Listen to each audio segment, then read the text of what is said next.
Le leader de notre coalition, l'honorable député maire Omar Cissé. Je voudrais remercier tous les leaders de la coalition présents aujourd'hui et dire à ceux qui se sont fait excuser que la brutalité de la décision peut être un prétexte pour que certaines n'en reviennent pas encore. mbokk yi ñu ngi nuyu journalistes yi fi ñëw ak képp ku ñëw fii fekke lii muy le premier point de presse de notre coalition convoqué par notre président le député maire Omar Cissé et tous les leaders. bëggoon nañu que mu am dans d'autres circonstances bu dul bi. Aujourd'hui nous sommes tristes. Nous avons mal. Triste et mal pour notre pays, pour notre démocratie. Nous n'aurions jamais pensé qu'après 64 ans d'indépendance, notre pays vivrait ces moments-ci. Que de désillusions, que de déceptions. Mënoon nañu foog lu ne ba mu des fii. Guleet.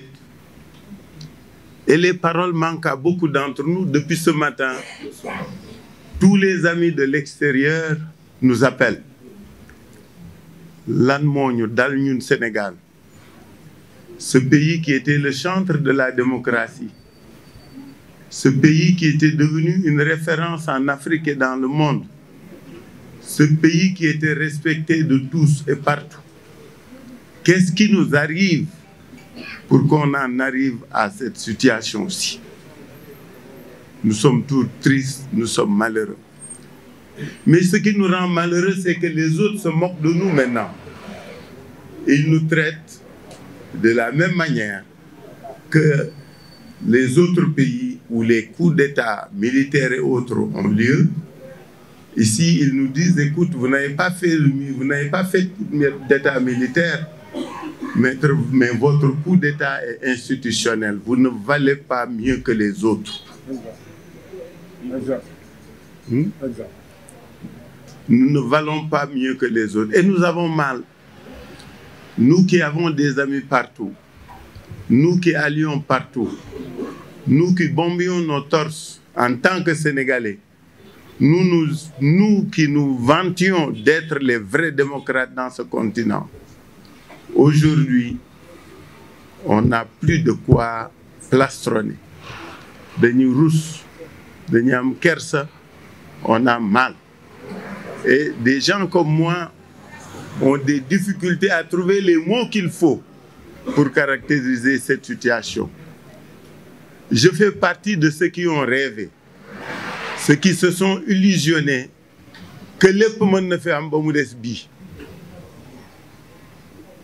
Qu'on toucha à l'élection présidentielle dans ce pays, mais c'est énorme, c'est même monstrueux. Defe naa woon lépp mën na am ba mu des bi.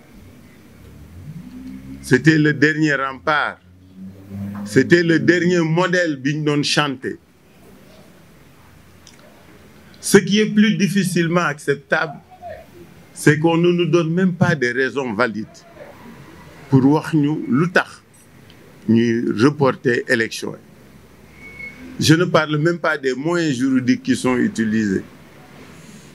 Dama am métit bu bare comme Sénégalais, comme militant et comme démocrate. Moo tax que ñun ñëpp qu'on se révolte est tout à fait normal.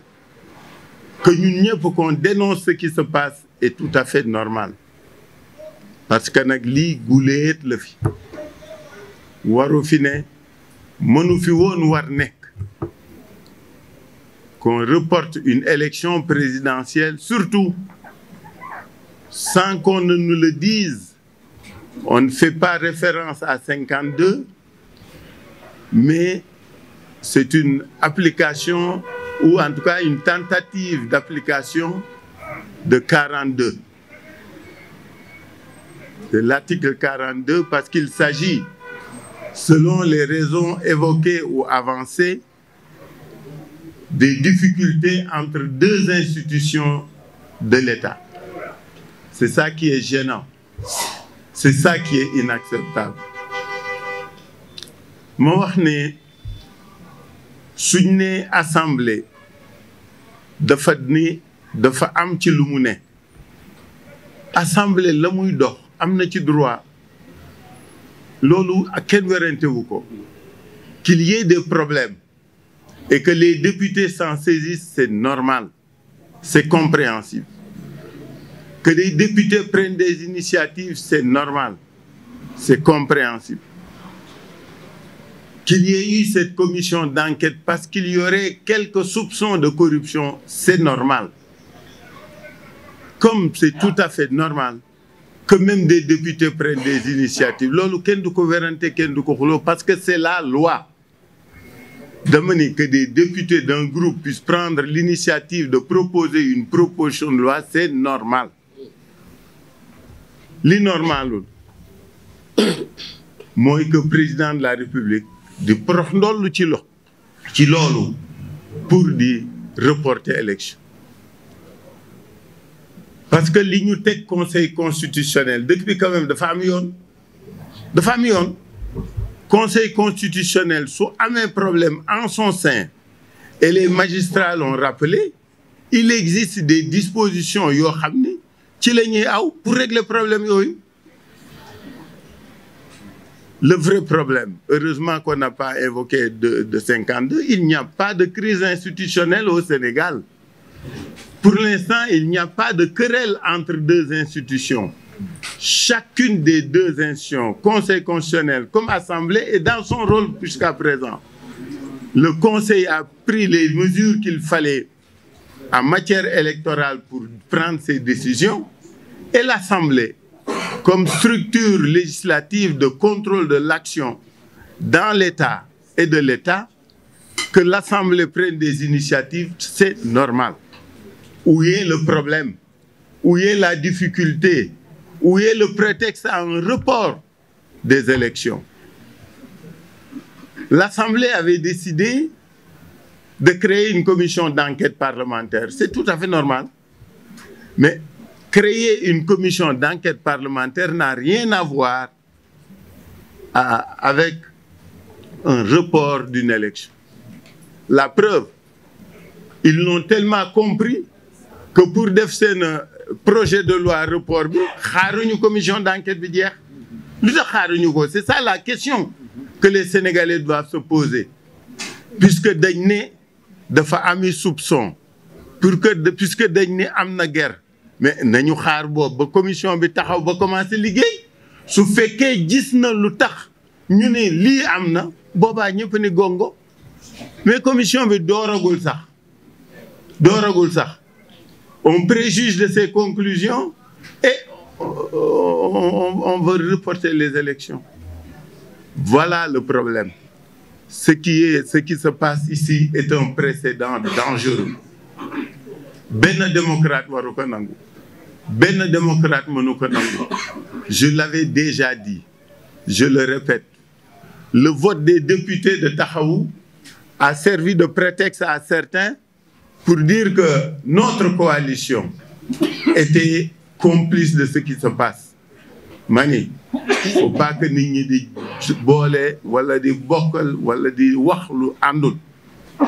La commission d'enquête est une action continue, une initiative parlementaire boo xam ne fépp fuñ ne wuruj am na fa am nañ droit bokk ci. Donc nos députés ont eu raison de voter la mise en place de cette commission d'enquête parlementaire. Mais nos députés ont pris la précaution de dire que ñoom, ils sont contre le report des élections. Moi-même, je l'ai crié fort, je l'ai réaffirmé et j'ai dit que nous étions contre le report des élections. Sama waxu démb mooy sama waxu tey. Nous sommes contre et nous nous donnerons les moyens de nous combattre cette décision. Le président a pris un décret pour rapporter, pour abroger celui convoquant le corps électoral.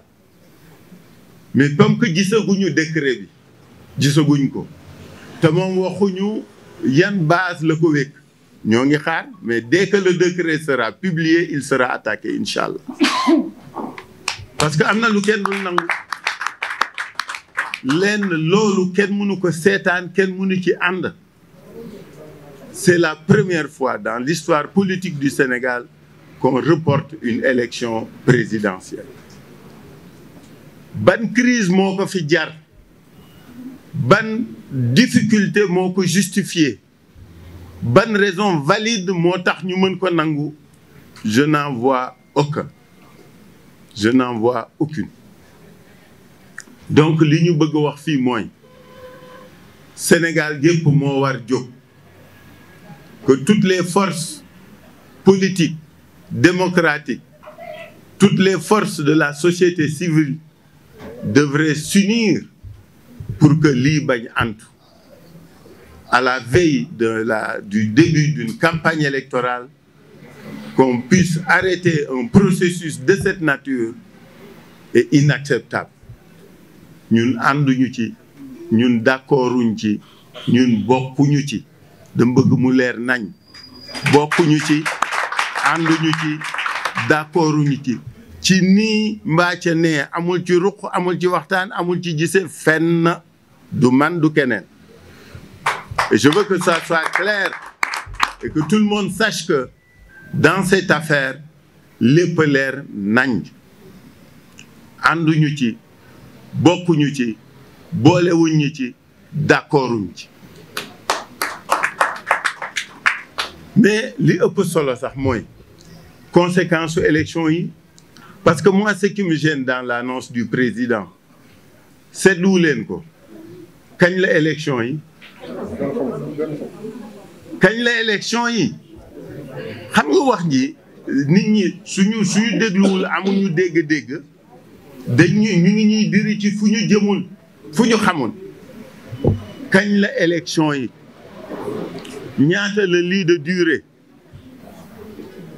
Moussa Tine fàttali na fi léegi les dispositions constitutionnelles relatives à la durée du mandat et du nombre de mandats du président de la République. Mais les décisions du Conseil et la Constitution sont très très claires. Mun ñu ko wàññi juróomi at la cote rek. Donc ça signifie quoi? Que le 2 avril le président de la République, M. Macky Sall, cessera d'être président de notre pays. Loolu mooy dëgg, parce que xamuñu, gisuñu fan la mën a aw ba au-delà du 2 avril du bàyyi palais bi. Dañu bëgg Sénégalais xam ci lan la ñu dund ak fan la ñu jëm. Suñ ko deful daañu nekk fii di wax rek ba affaire bi am na mu demee. Président xam na ni le 2 avril dootul doon président en vertu des dispositions de la Constitution et en vertu de toutes les jurisprudences du Conseil constitutionnel, notamment celle de 2016. Su ngeen fàttalikoo ces décisions-là. Donc il faut que ñu xam lu tax ñun ñuy wax, ñun lépp lu ñu wax dañ koy wéer ci dëgg, dañ koy wéer ci texte, dañ koy wéer ci fu dëgër.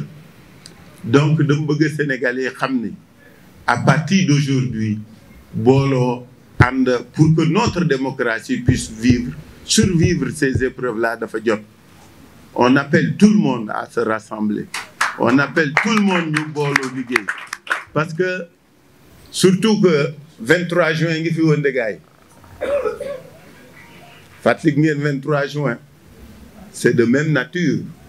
C'est de même acabit. Le peuple sénégalais avait dit non. Moi, j'avais pensé que le président Macky Sall, qui était avec tous les Sénégalais le 23 juin, ne nous donnerait jamais l'occasion qu'il y ait une récidive de l'occupation de l'Assemblée nationale ou de manifestations de cette nature. Et je ne désespère pas que xëy na du ñu egg foofu ak moom. Je ne désespère pas que du ñu egg foofu moom. Mais les Sénégalais sont déterminés à se défendre et à défendre leur démocratie. Je voudrais en tout cas dire à tout le monde, wax opinion nationale et internationale, que ce pays vit des moments graves. Il vit des moments exceptionnels de son devenir et de sa démocratie. Jamais dans l'histoire politique du Sénégal, nous n'avons connu une pareille situation.